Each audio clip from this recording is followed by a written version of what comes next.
What is up, YouTube? This is NanoPrince93, and I'm very happy to bring to you guys the Samsung Galaxy Note 3 product review. This device is a beast, basically. It has everything that pretty much a high-end laptop would have, and it's built into this phone slash phablet slash tablet. So specs-wise, we're talking about a 5.7-inch Full HD Super AMOLED display, which is 1080p and 920 by 1080 resolution. The phone itself is running Android 4.3 Jelly Bean. It has, processing-wise, you have, when it's on LTE, you have a 2.3 gigahertz quad-core processor, which is incredibly efficient. And then when it lowers to 3G, it runs on a 1.9 gigahertz octa-core processor. The reason it's octa-core is because it tries to make up for the fact that 3G is 10 times slower than LTE, so it tries to boost up internet speeds and actual phone processing ability.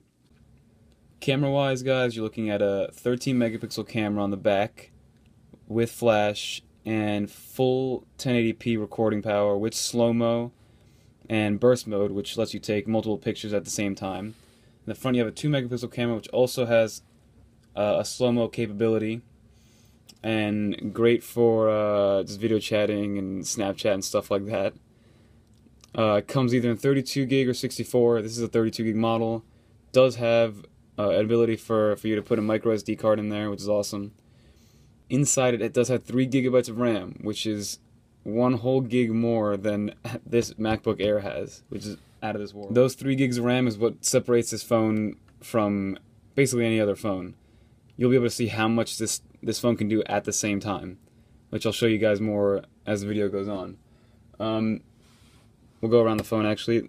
This is actually the first phone to have a USB 3.0 port, which allows for faster charging and faster data transfer from your computer if it does have USB 3.0. And if you don't have a USB 3.0 computer, it does work with 2.0 because it is backwards compatible with a micro SD charger. It has a speaker right here, the S Pen, which I'll show you guys in a second. You have this like rigid border on the side. I'm gonna see if you guys can see that. You have the hold button. You have this little. This is the IR blaster, which you can basically modify to control your TV with, which is cool. The headphone jack, volume rocker on this side. The back is kind of cool, I think. A lot of people. Well, the whole thing with the Note 3 was the Note line. So they want people to think you're using the feel of a notebook. That's why there's this faux leather-esque stitched backing. It's not leather. It looks kind of like leather, and it's made to feel sort of like leather, but it is not leather. It is plastic, guys. It is plastic. In the front, you have the home button, and then front camera, and of course the speaker to make phone calls. This back is very, very cool. It comes in different colors. It comes in white and black. Black is, you get less smudges, and white gets a lot dirtier, a lot faster. So as you guys can see, right now I'm playing Need for Speed, and the processing power of this thing is crazy. You can play literally any game you want, and it looks like a PS Vita, or better even. Racing games are awesome in it because of those 3 gigs of RAM and that Snapdragon quad-core processor, which is awesome.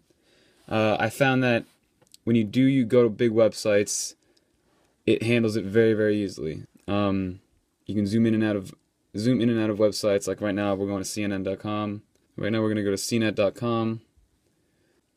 I've gone on big websites that require a lot of processing power for it to work, and this thing tackles it on perfectly. As you can see, right, I'm on CNET.com.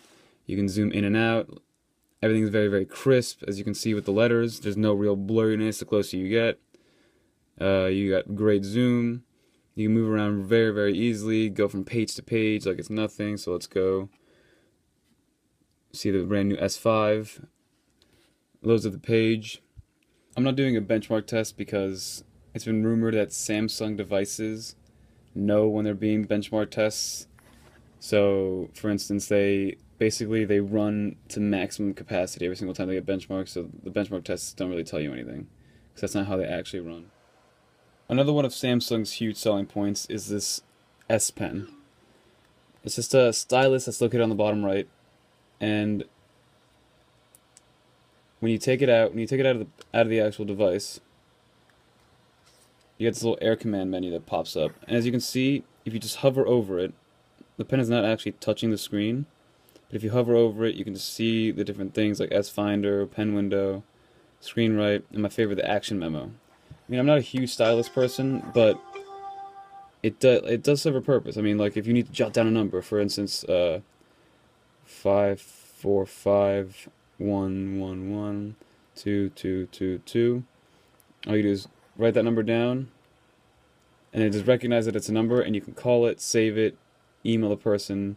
It's either email, message, contacts, call them, search for it on the internet, locate it on a map. So if you put an address, it's very multifunctional and very easy to use. So I mean, the S Pen is a great addition. I don't think anybody's gonna be like, wow, like this thing has an S Pen, I'm gonna go buy it. But it's cool to have. It's just something Samsung improved on from the Note 2. One thing that really sets apart this device from anything out in the market right now is how it takes advantage of the amount of RAM that it has, the 3 gigs of RAM. So they have this multi-window view, so you can basically go through 2 apps, run them at the same time. So see, right now I'm on the internet, just on cnet.com, and there's this little bar on the left-hand side. I can go on YouTube at the same time. See, there it is, and it launches YouTube on the bottom, and you can run both of them at the same time. So you can scroll through here, or you can go here and watch a video like it's normal. You can search for my channel, Nando Prince 93, and search, and then I'll come up. So as you can see, there's my channels there at the bottom, and then up here you just keep scrolling through, and you can use this with anything. So for example, if you have a photo that you want to drag onto a message on the bottom, instead of copying and pasting, all you have to do is hold it down and drag it onto the screen, which was one of the coolest things. So guys, that's my review on the Note 3.